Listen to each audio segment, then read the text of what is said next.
परिवारवाद, वंशवाद, आजकल पंचायत चुनाव हो या संसद का चुनाव, जनता के बीच परिवारवाद की चर्चा और चुनाव के दौरान राजनीतिक दलों के प्रचार के दौरान परिवारवाद का चर्चा और मुद्दा करना एक आम सी बात हो गई है। चुनाव की रोशनी में कुछ चेहरे बार बार चमकते हैं, जहां नाम पर मेहनत भारी पड़ते हैं। परिवार की छाया में बढ़ती राजनीतिक विरासत। राजनीतिक मंच पर वही नाम बार बार गूंजते हैं जिनका जन्म राजनीतिक परिवार में हुआ हो। ADR, association for democratic reforms, NEW, national election watch, दोनों ने डायनेस्टीज इन इंडियन पॉलिटिक्स, भारतीय राजनीति में वंशवाद विषय पर एक रिपोर्ट प्रकाशित की है जुलाई 2025 और सितंबर 2025 में। आइए पहले इस रिपोर्ट को देखते हैं और समझते हैं। नमस्कार, मैं ओम प्रकाश गुप्ता और आप देखना शुरू कर चुके हैं YouTube channel OPG talks. Dynasties in Indian politics पर एसोसिएशन फॉर डेमोक्रेटिक रिफॉर्म्स और नेशनल इलेक्शन वॉच ने संयुक्त रूप से जुलाई 2025 में एक रिपोर्ट जारी की है। रिपोर्ट के हवाले से बताया गया है, भारत के सभी विधानसभा, विधान परिषद, लोकसभा और राज्यसभा के कुल 5203 में से 1106 सदस्य वंशवादी पृष्ठभूमि से हैं, जो कुल संख्या की 21% है। इस रिपोर्ट में बताया गया है, लोकसभा और राज्यसभा में यह 30% और राज्य के विधानमंडल में यह 21% है। राष्ट्रीय पार्टी की बात करें तो कांग्रेस में 32% और भाजपा में 17% सदस्य वंशवादी पृष्ठभूमि से हैं। राज्य स्तरीय पार्टी में एनसीपी शरद पवार के गुट 42% के साथ सबसे पहले पायदान पर है। वहीं समाजवादी पार्टी, असम गण परिषद, जनता दल यूनाइटेड और राष्ट्रीय जनता दल में 30 से अधिक प्रतिशत वंशवादी हैं। वहीं झारखंड में 27% सदस्य वंशवादी हैं। पुरुषों की 18% की तुलना में महिला 47% सदस्य वंशवादी हैं। महिला वंशवादी में सबसे पहले स्थान पर झारखंड 73% और महाराष्ट्र 69% के साथ दूसरे स्थान पर है। इस रिपोर्ट के माध्यम से हमने जाना भारतीय राजनीति में वंशवाद, परिवारवाद किस कदर गहरी और हावी हो चुकी है। आइए जानते हैं बिहार की राजनीति में परिवारवाद की शुरुआत कब हुई। इस कहानी में कौन से नाम और कौन कौन से चेहरे शामिल हैं, इसे समझते हैं। पेश है एक रिपोर्ट। अनुग्रह नारायण सिन्हा 1952 से 1957 तक बिहार के उप मुख्यमंत्री रहे। इन्हीं के नाम पर पटना के प्रतिष्ठित कॉलेज AN कॉलेज है। अनुग्रह नारायण सिन्हा के पुत्र सत्येंद्र नारायण सिन्हा 1962 से 1967 तक विनोदानंद झा और KV सहाय के सरकार में शिक्षा मंत्री रहे हैं। 1952 से 1961 तक, फिर 1971 से 1989 तक औरंगाबाद से सांसद रहे हैं। 11 मार्च 89 से 6 दिसंबर 89 तक बिहार के मुख्यमंत्री रहे। सत्येंद्र नारायण सिन्हा के पुत्र निखिल कुमार 1963 कैडर के IPS, 2004 से 2009 तक औरंगाबाद से कांग्रेस सांसद, अक्टूबर 2009 से मार्च 2013 तक नागालैंड और मार्च 2013 से मार्च 2014 तक केरल के राज्यपाल रहे हैं। सत्येंद्र नारायण सिन्हा की पत्नी किशोरी सिन्हा 1980 और 1985 में वैशाली लोकसभा क्षेत्र से कांग्रेस की सांसद रही है। निखिल कुमार की पत्नी श्यामा सिंह 1998 से 2004 तक औरंगाबाद से कांग्रेस की सांसद रही है। बिहार में मुख्यमंत्री के अलावे 2 ही गृह मंत्री हुए हैं। पहला रामानंद तिवारी, दूसरा निवर्तमान गृह मंत्री सम्राट चौधरी।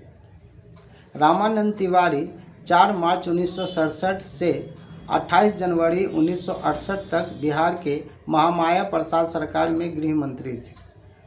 रामानंद तिवारी के जीवनी पर पेश है एक रिपोर्ट। जेल से संसद तक और रसोई से गिनीज वर्ल्ड रिकॉर्ड तक, ये कहानी है उस महापुरुष की जिसने साबित कर दिया कि दुनिया में कुछ भी असंभव नहीं होता। ये कहानी है पंडित रामानंद तिवारी की। 1909 बिहार के भोजपुर जिला के रामदेहाना गांव में जन्म हुआ स्वर्गीय श्री नाथन तिवारी के सुपुत्र रामानंद तिवारी का। उन्होंने प्राथमिक शिक्षा प्राप्त की। जीविकोपार्जन के लिए उन्होंने घर छोड़ा, कभी रसोइया बने, कभी रेलवे स्टेशन पर पानी पिलाया तो कभी अखबार बेचा। 1936 में विवाह हुआ श्रीमती सुलक्षणा देवी से। वे 4 संतानों के पिता बने, कृष्णानंद, शिवानंद, उमानंद और गीता तिवारी। संघर्ष के इसी दौर में वे ब्रिटिश पुलिस में भर्ती हुए। यहीं से उनके जीवन का एक नया अध्याय शुरू हुआ। जब उन्होंने अंग्रेज़ों का अत्याचार देखा तो वे भारत छोड़ो आंदोलन में कूद पड़े। बगावत के आरोप में जेल भेजे गए, 4 वर्षों तक जेल में रहे। रिहाई के बाद वे पुलिस मेंस एसोसिएशन के अध्यक्ष बने और मजदूरों के अधिकार की आवाज़ बने। 1952 सोशलिस्ट पार्टी के टिकट पर शाहपुर विधानसभा से विधायक चुने गए।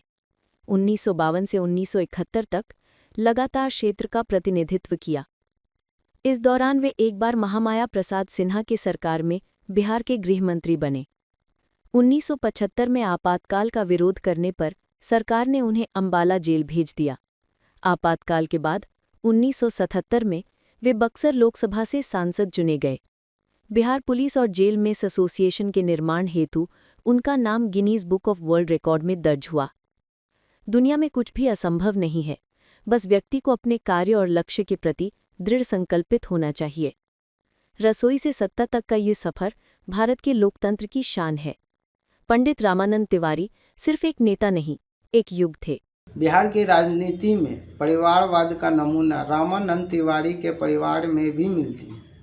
रामानंद तिवारी के मंझले बेटे शिवानंद तिवारी और उनके पुत्र राहुल तिवारी अब भी बिहार की राजनीति में सक्रिय हैं। शिवानंद तिवारी पिता रामानंद तिवारी 1996 में पीरो विधानसभा से समता पार्टी के टिकट पर उपचुनाव जीता। 2000 में शाहपुर विधानसभा से आरजेडी के टिकट पर चुनाव जीता और मंत्री बने। 2005 के फरवरी में शाहपुर से आरजेडी से चुनाव जीते। 2005 के अक्टूबर में शाहपुर विधानसभा से आरजेडी से चुनाव हारे। 2008 में जदयू से राज्यसभा सांसद। 2015 में आरजेडी में शामिल। राहुल तिवारी पिता शिवानंद तिवारी 2020 में शाहपुर से आरजेडी विधायक। 2025 में शाहपुर विधानसभा से आरजेडी से चुनाव हारे। बिहार विधानसभा चुनाव 2025 के दौरान सम्राट चौधरी खूब चर्चा में रहे। 20 नवंबर 2025 को शपथ ग्रहण के बाद विभाग के हुए बंटवारे के दौरान भी सम्राट चौधरी खूब चर्चा में रहे। इन दिनों सम्राट चौधरी बुलडोजर बाबा के नाम पे खूब सुर्खियां बटोर रहे हैं। पेश है सम्राट चौधरी के राजनीतिक कैरियर पर एक रिपोर्ट। सम्राट चौधरी पिता शकुनी चौधरी 19 मई 1999 में पहली बार राबड़ी देवी के सरकार में मंत्री बने। बिहार विधानमंडल के किसी भी सदन के सदस्य नहीं थे। 2000 के चुनाव में पहली बार परबत्ता विधानसभा सीट से आरजेडी से विधायक बने। फरवरी 2005 के चुनाव में परबत्ता से आरजेडी से चुनाव लड़े और हार गए। 2010 में आरजेडी से परबत्ता विधानसभा से निर्वाचित हुए, विपक्ष के चीफ व्हिप बने। 24 फरवरी 2014 में आरजेडी के 13 विधायकों के साथ पार्टी में बगावत कर जदयू में शामिल हो गए। 24 मई 2014 को जदयू कोटे से राज्यपाल के द्वारा एमएलसी नामांकित हुए। 2 जून 2014 को जितनराम मंझी सरकार में मंत्री। 25 फरवरी 2017 को जदयू छोड़ बीजेपी में शामिल। 29 जून 2020 को एमएलसी निर्वाचित हुए। 9 फरवरी 2021 से 9 अगस्त 2022 तक नीतीश सरकार में मंत्री। 24 अगस्त से 24 अगस्त 2022 तक विधान परिषद में विपक्ष के नेता। 27 मार्च 2023 से 26 जुलाई 2024 तक बीजेपी के प्रदेश अध्यक्ष। 28 जनवरी 2024 को नीतीश सरकार में उप मुख्यमंत्री बने। 20 नवंबर 2025 को फिर से नीतीश सरकार में उप मुख्यमंत्री बने और गृह विभाग का प्रभार मिला। शकुनी चौधरी का जन्म मुंगेर जिला के लखनपुर में 4 जनवरी 1936 को हुआ। 15 साल भारतीय सेना की सेवा के बाद वे राजनीति में सक्रिय हुए। 4 बार विधायक, 1 बार सांसद, 1 बार मंत्री और 1 बार विधानसभा के उपाध्यक्ष रहे। पहली बार 1985 में तारापुर विधानसभा से निर्दलीय चुनाव जीते। 1990 में तारापुर विधानसभा से कांग्रेस के टिकट पर चुनाव जीते। 1995 में भी तारापुर विधानसभा से कांग्रेस के टिकट पर ही चुनाव जीते। 1998 में खगड़िया लोकसभा समता पार्टी से चुनाव जीतकर लोकसभा में पहुंचे। 2000 में तारापुर विधानसभा से आरजेडी के टिकट पर चुनाव जीते। 2007 में जदयू में चले गए। 2015 में हम पार्टी के प्रदेश अध्यक्ष बने। 2015 के चुनाव में तारापुर से हम के उम्मीदवार के रूप में चुनाव हार गए। पार्वती देवी पति शकुनी चौधरी 1998 तारापुर विधानसभा के उपचुनाव में आरजेडी के टिकट पर चुनाव जीत विधायक बनी। 2005 फरवरी में तारापुर विधानसभा के चुनाव में आरजेडी के टिकट पर चुनाव जीतकर विधायक बनी। आज का एपिसोड आपको कैसा लगा प्लीज़ कमेंट्स कर बताएं। अच्छा लगा प्लीज़ शेयर, लाइक और सब्सक्राइब।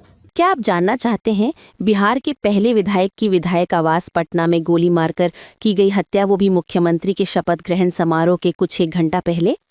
वो मुख्यमंत्री कौन थे और बिहार में कब मुख्यमंत्री बने, जिनके कार्यकाल में एक विधायक की प्रशासन द्वारा लाठीचार्ज में मौत हुई? बिहार के एक ऐसे मुख्यमंत्री जिनके कार्यकाल में अब तक सबसे अधिक जिले बनाने का गौरव हासिल है,